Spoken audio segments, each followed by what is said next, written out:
Nĩ gĩikaro kĩrĩa kĩharĩirio nĩ Minister wa kigina John Mbadi hamwe na ũrũgamĩrĩri wa ministry ĩno na itanya rĩa kuonania makinya matiganĩte marĩa moetwo gũcokia mbeca mĩhuko-inĩ ya Kenya. This is just the first. Hĩndĩ ya gĩikaro gĩkĩ Mbadi atambũrũkia makinya marĩa thirikari ĩhĩmbĩirie harĩ ica ikuhĩ kũrĩ ikinya rĩa gũtindĩkĩrĩria mabengi kũgithia njohera harĩ ngombo, rĩtarĩirie ikinya rĩrĩa rĩa bata mũno rĩrĩa rĩoetwo kũhũthĩria Kenya ũkombi. The reduction of interest rates charged by banks to the private sector is likely to expand credit to private sector, encouraging investments, creating jobs, and improving the general liquidity in our economy. Kũringana na Mbadi, kũgũithio kwa njoherera cia bengi nene ya Central Bank nĩguo kũhotithĩtie ũndũ ũyũ gũkinyanĩrio, rĩu thirikari ĩkiuga ũndũ ũyũ nĩ gũteithĩrĩria Kenya kwĩgwatĩra ngombo cia raithi na irĩ na ũhũthũ kũmatha, rĩu ikinya rĩrĩ rĩgĩtanywo gwĩkĩra ciringi birioni 50 ikonomi-inĩ ya bũrũri. Cooperative Bank of Kenya has reduced its rate from 16.5%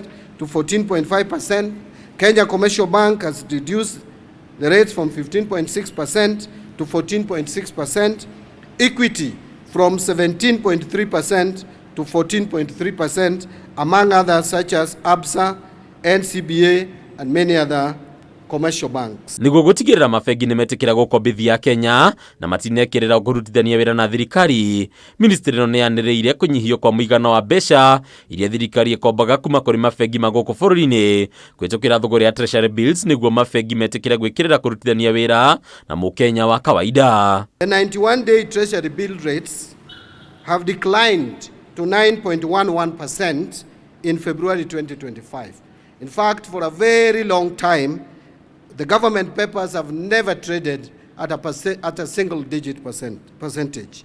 For the first time in a long period, we can see now 91-day treasury bills trading at 9.11%. This has come down from 16.1% in January 2024. Njĩra ĩngĩ ĩrĩa thirikari ĩranĩire gwĩkĩrĩra nĩ kũrĩha mathirĩ kũrĩ onjoria arĩa manarutithania wĩra wa kwendia indo na motungata kũrĩ thirikari, rĩu Minister Mbadi akĩranĩra atĩ ica ikuhĩ thirikari nĩ kũrĩha mathirĩ maya mothe, ũndũ ũrĩa ũngĩteithĩrĩria hanene harĩ gũcokia mbeca moko-inĩ ma Kenya. So the issue of pending bills has persisted despite various efforts and committees established to address it.